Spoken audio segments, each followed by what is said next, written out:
Perpignan approche avec information Charles Bonsoir. Delta, bureau, ce soir, je vous écoute.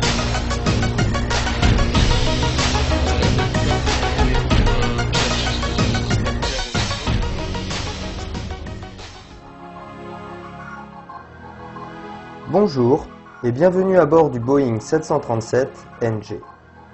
Ce tutoriel vous aidera dans la compréhension des différents systèmes de l'avion ainsi que les communications entre les différents intervenants, à savoir la tour, l'approche et le contrôle.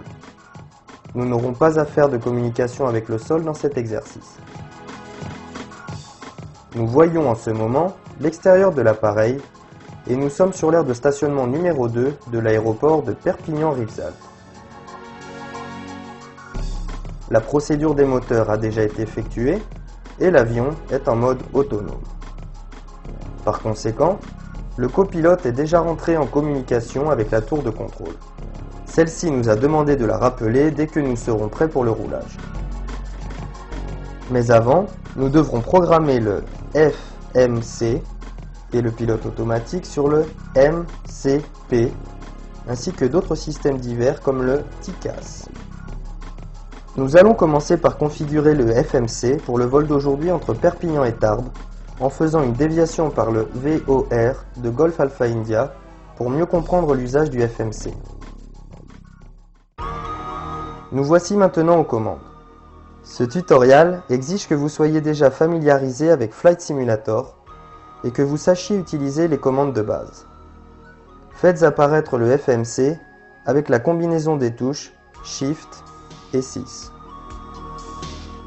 Voici donc le Flight Management Computer. Celui-ci se divise en 3 zones.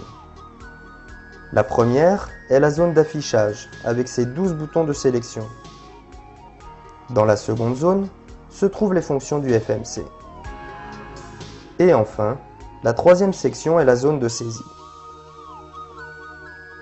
Les 6 boutons de la zone d'affichage de gauche s'appellent 1L, 2L, 3L et ainsi jusqu'à 6L.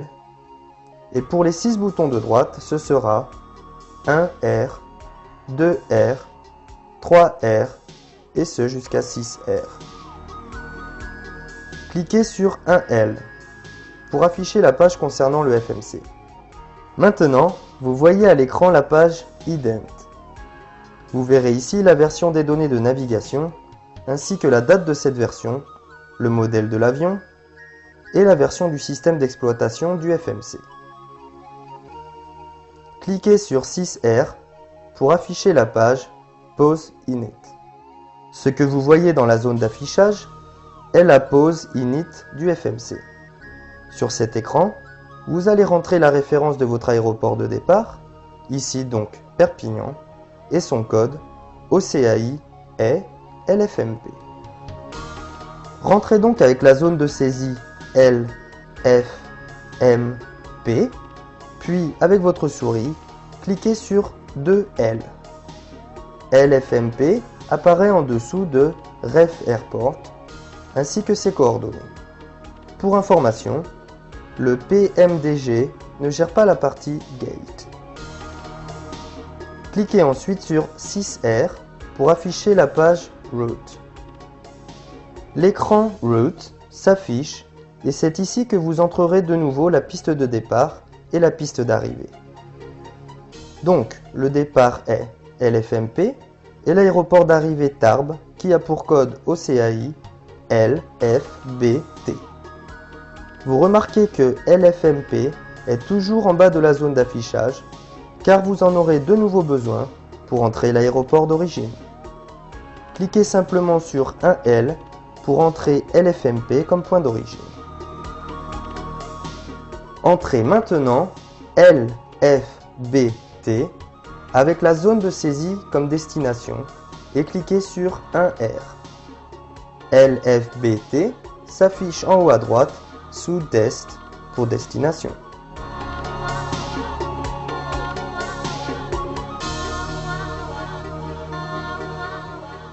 Cliquez maintenant sur le bouton DEP AR de la zone de fonction pour paramétrer les seed stars ce sont les procédures de départ et d'arrivée et la piste de décollage.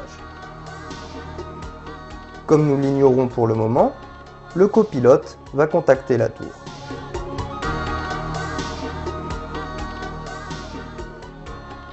Perpignan Tour Easy 521, prêt pour copier la clearance.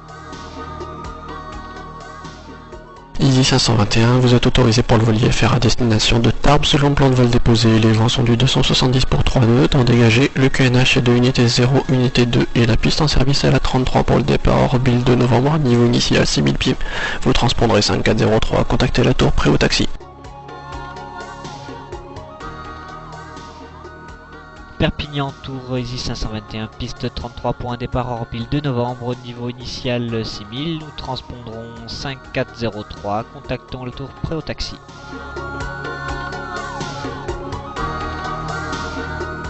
Entrons le code transpondeur 5403 sur la planche radio.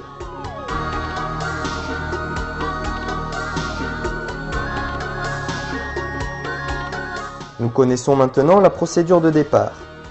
Nous allons rentrer ces informations dans le FMC. Cliquez maintenant sur 1L pour rentrer le SID et la piste en service. En haut à droite, vous remarquerez qu'il y a 1 sur 3, ce qui signifie qu'il existe 3 pages sur les SIDs pour Perpignan. Défilons les pages jusqu'à voir Orbill de novembre. Il se trouve sur la page 2. Cliquez sur 3L pour le sélectionner et choisissez le numéro de piste. La piste en service étant la 33, nous allons cliquer sur 2R pour désigner cette piste. Ensuite, il nous faudra activer le SID et la piste dans le FMC.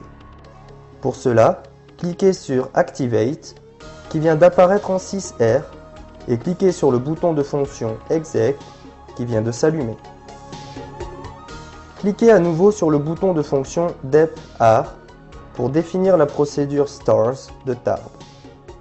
Cliquez à droite de LFBT sur 2R, ce qui correspond à AR pour Arrival. Nous allons placer l'avion sur un holding point, appelé aussi hippodrome en français. Notre carte d'approche de Tarbes nous indique que pour l'approche, nous allons utiliser l'ILS 20 de la piste.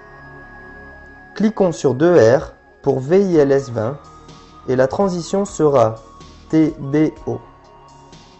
Le FMC placera automatiquement en hold sur TBO.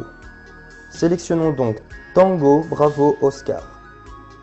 Le bouton de fonction Exec s'allume pour activer cette procédure d'approche. Cliquez donc dessus. Les SID Stars sont activés dans le FMC. Il nous faudra maintenant placer les points intermédiaires entre Orbill et TBO. Cliquez sur le bouton de fonction Legs. Nous sommes à l'écran Actual Route Legs, autrement dit, tous les points de cheminement. Vous pouvez remarquer la phrase Route Discontinuity, ce qui signifie que l'ordinateur ne sait plus où aller après Orbill. Notre plan de vol prévoit un détour par le VOR de Golf Alpha India. Nous allons donc dire à notre ordinateur de passer par Golf Alpha India après Orbill. Si nous souhaitons aller directement sur TBO sans passer par GAI, il suffit de cliquer sur 3L pour mémoriser TBO et de cliquer sur 2L pour le coller. L'ordinateur comprendra alors qu'après Orbill, il y a directement TBO. Mais soyons fous, ne payant pas le carburant, nous allons faire un petit détour et entrer ainsi un nouveau point de cheminement. Avec la zone de saisie, entrez GAI, puis cliquez sur 2L pour la placer en dessous de Orbill. Mais évidemment, il existe plusieurs GAI. Dans ce cas précis, nous avons un VOR et un NDB. Nous allons choisir le VOR. Cliquez alors sur 1L pour le valider. Il y a toujours une disco, mais c'est normal.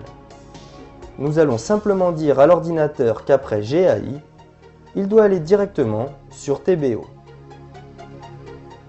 Cliquez alors à côté de TBO, soit le bouton 4L pour copier TBO, et cliquez juste au-dessus, donc le 3L, pour le coller.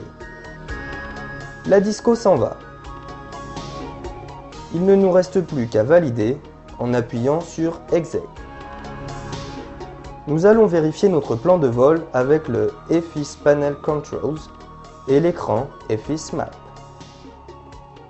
Tournez la molette vers la droite sur FLTPL et ensuite, grâce au FMC, sur l'écran Route Legs, naviguez entre les différents nav points avec la touche 6R qui affiche à sa gauche Step. À chaque clic, vous changez de nav point.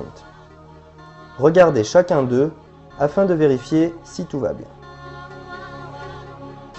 Maintenant, il nous faut paramétrer les performances de l'appareil. Cliquez sur le bouton de fonction int ref. Cliquez sur 1L pour indiquer le poids de l'appareil chargé, ceci se fait automatiquement. Entrez 1 tonne de carburant pour la réserve.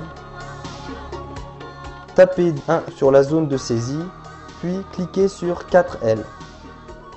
Indiquez aussi le Cost Index. Chez Boeing, ces valeurs se trouvent entre 0 et 200, 80 étant le plus économique. Vous entrez donc 80 et cliquez sur 5L. Notre altitude de croisière sera FL 220, entrez donc 220 et cliquez sur 1R. Cliquez sur le bouton de fonction Exec pour valider ces valeurs. Une fois validé, le mot N1 Limit va apparaître en bas à droite. Cliquez sur le bouton correspondant pour aller à cette page. Nous n'avons aucune modification à apporter ici. Nous passerons directement à l'écran Take Off. Cliquez sur 6R pour y aller. Nous décollerons avec 10 degrés de volet. Entrez 10, puis cliquez sur 1L.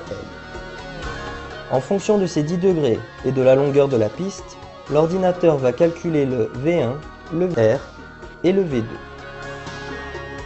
Ces valeurs permettront au PF de décider de l'emploi d'une procédure d'urgence adéquate si cela était nécessaire pendant le décollage. Tant que nous sommes là, avec ces valeurs à l'écran, nous allons paramétrer le Mode Control Panel, appelé le MCP. La partie de gauche est le Speed Controls, traduisons, le contrôle de la vitesse. Celle de droite s'appelle le Vertical Navigation, Lateral Navigation et le Autopilot Flight Director. Entrons l'altitude 6000 car nous aurons une transition à 6000 pieds. Tournons la molette pour afficher cette valeur. Entrons également le V2 au IAS Mach.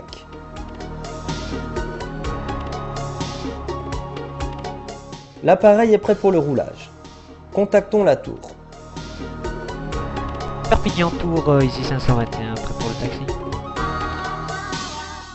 Easy 521, autorisé pour le taxi. Roulez au point d'arrêt de la piste 33 et rappelez.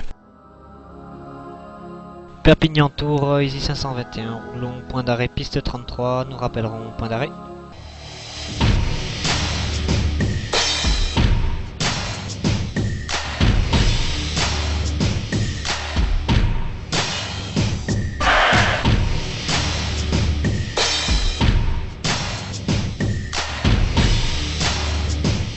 Perpignan Tour, Easy 521, point d'arrêt piste 33. Easy 521, autorisé à vous aligner piste 33, les derniers vents sont du 276 pour 4 nœuds, temps à dégager le QNH est de unité 0, unité 2, rappelez prêt au décollage.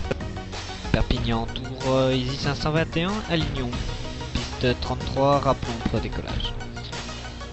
L'appareil s'aligne sur la piste.